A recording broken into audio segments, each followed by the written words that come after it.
सृज्जलधिपारिकेभ्यः सुपर्मदविभावनापटुमतिभ्यः सुचरितफोनिधिभ्यो नमो गुरुभ्यो गुरुगुरुभ्यः छत्तीसगढ़ समग्रे पंचव्याचारकरणसंदर्शे शिष्याडुग्य कुशले दम्मायिरे सदा वन्दे गुरुवत्ति संयमेणया तरन्ति संसारसागरं घोरं झण्डन्ति यट्टुकं मम जम्मणमरणं न पावयन्ति ये नित्यमृतमन्त्रों निरता ध्यानाग्निहोत्राकुला षट्कर्मा विरतास्तपोदन्दना साधुक्रिया साधव शीलप्रावरणा चन्द्रार्कतेजोदिका मोक्षद्वारकपाटपाटनपटा प्रीणन्तु मां साधव गुरवे पान्तुनो नित्यं ज्ञानदर्शननायका चारित्राडो गम्भीरा मोक्षमार्गोपदेशका विच्छान्वन्ते आयुर्भक्तिकौ सद्गुकौ तस्सालोच्यं समणान् समदंसनसंचरचत्वाणं पञ्चव्याचारणम् ऐर्याणम् अजारादिसदनाणुपदेशयाणो वज्जायाणं तिर्याणगुड्पालर्याणं सब्बसागुणं नित्यकालम्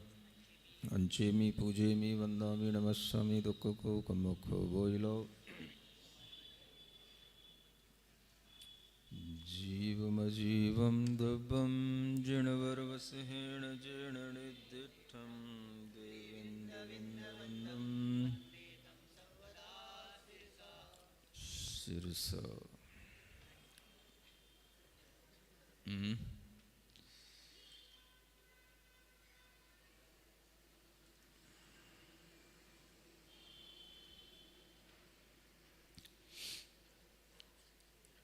द्रव्य संग्रह में गाथा नंबर 14 की टीका अभी भी शेष है।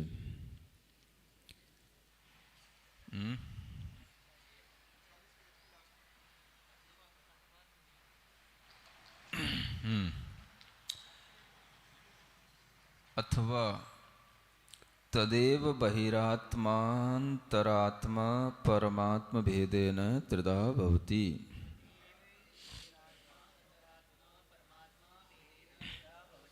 अच्छा, ये विषय चल रहा था कि जो सिद्ध भगवान होते हैं उन सिद्ध भगवंतों में भी उत्पाद व्यय और द्रव्य होता है, और वह उत्पाद व्यय 3 अपेक्षाओं से बता दिया गया था कि वह किस तरह से उनमें भी उत्पाद और व्यय की प्रक्रिया चलती है। अब उसी चीज़ को और आगे समझाने के लिए यहाँ पर बहिरात्मा, अंतरात्मा और परमात्मा, इन तीनों का आश्रय लेकर के भी उसी चीज़ को आगे बताया जा रहा है। ये एक अच्छा विषय है कि एक ही आत्मा, एक ही जीव 3 रूपों में अपनी उन्नति करके अपना विकास कर लेता है। संसार में जीव बहिरात्मा भी होते हैं, अंतरात्मा भी होते हैं, और वही जीव अपने पुरुषार्थ से परमात्मा भी बन जाते हैं। तो जीव 3 प्रकार के होते हैं, बहिरात्म जीव, अंतरात्म जीव और परमात्म जीव। तो ये जीव की तीनों दशाएं अलग अलग जीवों में हों जरूरी नहीं, एक ही जीव में भी ये तीनों दशाएं होती हैं। जिस तरह से एक ही जीव में आप देखते हैं कि वही जीव बाल्यावस्था में है, वही जीव युवावस्था में है और वही जीव वृद्धावस्था में है, उसी तरह से जीव की ये 3 दशाएं होती हैं, बहिरात्मा, अंतरात्मा और परमात्मा। उसी को यहाँ बताया जा रहा है। तद यथा स्व शुद्धात्म संवित्ति समुत्पन्न वास्तव सुखात् प्रतिपक्ष भूतेन इंद्रिय सुखेन आसक्तो बहिरात्मा तद विलक्षणो अंतरात्मा। अब यहाँ पर बाहिरात्मा और अंतरात्मा की परिभाषा बताई जा रही है ना।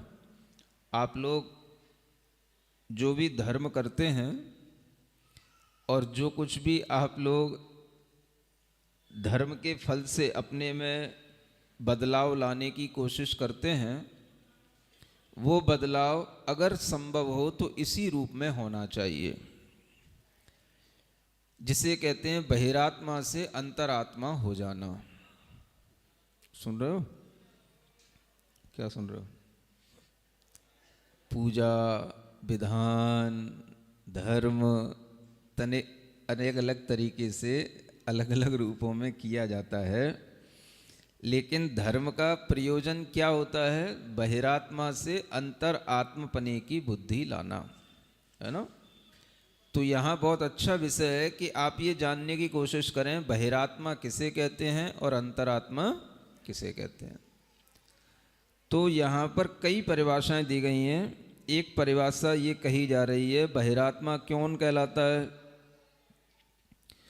जो इंद्रिय सुख से आसक्त होता है वह बहिरात्मा है। क्या कहा? किसमें आसक्त होता है?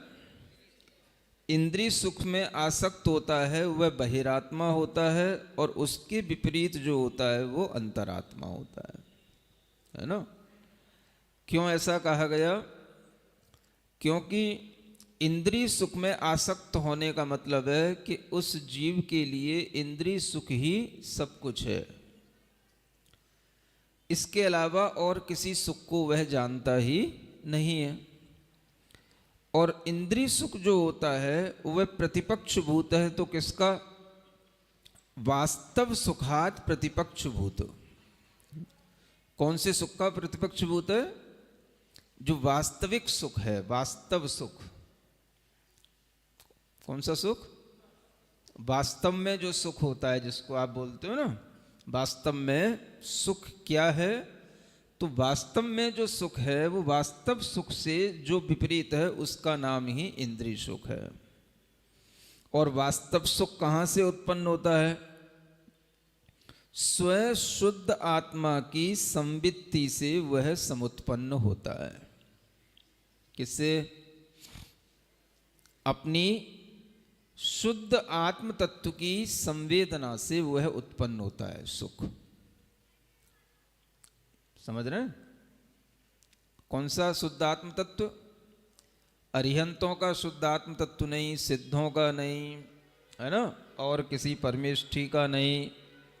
अपने ही स्वशुद्ध आत्मा से जो संवेदन करके जो सुख उत्पन्न होता है वह सुख वास्तव का सुख होता है, वास्तविक सुख कहलाता है।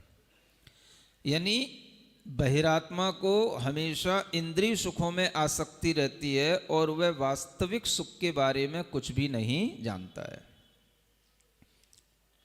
आप लोग पूजाएं पढ़ते हैं, विधान पढ़ते हैं, अनेक अनेक तरह के व्रत उपवास आदि करते हैं। कभी ना कभी आपको ये बात सुनने में मिलती ही है, पूजाओं में भी लिखा रहता है ना, इंद्रिय सुख की अभिलाषा से, है ना, जब भी क्षुधा रोग के लिए नैवेद्य आदि चढ़ाने के लिए खूब खाए खूब बके। कभी इस तरह की पूजाएं पढ़ते हो ना, तो पूजाओं में भी यही संदेश दिया जाता है कि इंद्रिय सुख ही वास्तविक सुख नहीं है। वास्तविक सुख तो जो भगवान परमात्मा का सुख है वह सुख है, और वह सुख अपने में होता है, और वह सुख अपने में तब उत्पन्न होता है जब हम उस सुख को अपने विश्वास में ले आते हैं कि मेरा आत्मा भी, स्व आत्मा भी शुद्ध आत्मा के रूप में प्रतिष्ठित होने की शक्ति रखता है। ऐसा जानकर के जब हम अपने संवेदन के साथ में जुड़ते हैं तो हमें भीतर से जो सुख उत्पन्न होता है तो हम इंद्रिय सुख को भी उससे अलग कर पाते हैं। तो इस तरह की वृत्ति जब आ जाती है तो उसको कहते हैं अंतरात्मा, और जो इस सुख को जानता ही नहीं है उसे कहते हैं बहिरात्मा, है ना। तो अंतरात्मा इंद्रिय सुख के साथ साथ वास्तविक सुख को भी जानता है, और बहिरात्मा केवल इंद्रिय सुख का ही संवेदन करता है, उसी को ही सुख मानता है।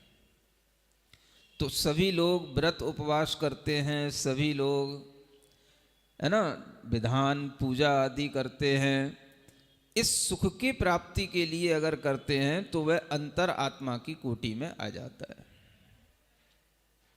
क्या सुना? सुन रहे हो? पूजा से भी क्या सुख मिलता है? तो हमें इंद्रिय सुख से हट करके कोई भीतरी सुख मिलता है, तो वह आपकी अंतरात्मा की परिभाषा में आप घटित हो जाते हैं और उसी को अंतरात्मा कहा जाता है। इसलिए ये विश्वास अपने अंदर लाना चाहिए कि इंद्रिय सुख से भिन्न हमारा वास्तविक सुख हमारी आत्मा में है, इसी का नाम अंतरात्मा है। तो कितना सरल सी बात है अंतरात्मा बनना, बताओ, है कि नहीं? भाई कभी भी आपको सुख चाहिए पड़ता है तो आखिर संवेदन तो स्वयं में ही करना पड़ता है, भाई हम सुखी हैं कि नहीं।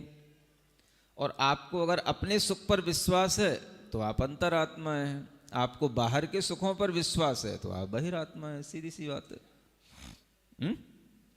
अंतरात्मा सुख कहाँ ढूंढता है? अपनी आत्मा में। और बहिरात्मा सुख कहाँ ढूंढता है? बाहरी पदार्थों में।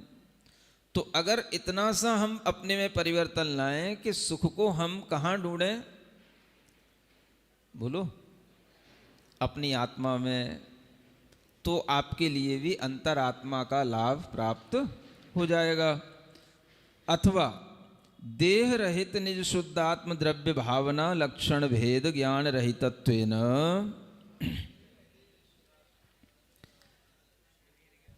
देहादि पर द्रव्येषु एकत्व भावना परिणतो बहिरात्मा तस्मात् प्रतिपक्षभूतो अंतरात्मा। अगर आपको ये परिभाषा पहली समझ ना आई हो तो दूसरी और बताई जा रही है ना। कितनी बार समझाने के लिए भी आचार्यों ने प्रयास किए हैं कि कुछ ना कुछ समझ में आ जाए। एक बात समझ में ना आए तो दूसरी बात और बता देते हैं। दूसरी परिभाषा बहिरात्मा की कहलाती है, जो देह आदि पर द्रव्यों में एकत्व की भावना से परिणत होता है उसे बहिरात्मा कहते हैं। क्या सुना? पर द्रव्यों में एकत्व की भावना से परिणत होना। और परद्रव्य कौन से होते हैं? तो सबसे पहला परद्रव्य हमारा देह होता है, उसी को आदि करके सारे द्रव्य परद्रव्य में आते हैं। तो अपने देह को भी अंतर आत्मा तो उससे एकत्व परिणति की भावना से नहीं जुड़ता, किंतु बहिरात्मा अपनी देह में हमेशा एकत्व परिणति की भावना रखता है, यानी देह को ही अपनी आत्मा मानता है। देह ही मैं हूँ, देह नहीं है तो मैं नहीं हूँ, इस तरह का जिसे विश्वास होता है उसे बहिरात्मा कहा जाता है। सुनते हो? तो बहिरात्मा एकत्व की परिणति रखता है, माने एकत्व रूप भावना रखता है। किसमें? देह आदि परद्रव्यों में। और ये देह आदि परद्रव्यों में उसकी भावना इसलिए होती है क्योंकि वह निज शुद्ध आत्म द्रव्य की भावना लक्षण वाले भेद ज्ञान से रहित रहता है। और ये भेद ज्ञान देह से रहित ज्ञान होता है। तो जब तक यह जीव इस तरह का कोई ज्ञान नहीं रखता कि मेरी देह में भी कोई आत्म तत्व छिपा हुआ है और मेरा देह उस आत्म तत्व के साथ रहते हुए भी एकत्व परिणति वाला नहीं है। एकत्व का मतलब दोनों एक हो गए, है ना। जैसे दूध में पानी मिला दिया तो दोनों एक हो गए। तो एक जो जानता है वो तो बहिरात्मा है, जो उसको एक ही मानता है, भाई दूध ही पानी है और पानी ही दूध है। और अंतरात्मा कैसा होता है?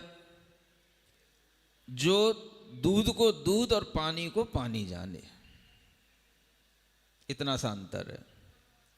समझ रहे हो कि नहीं?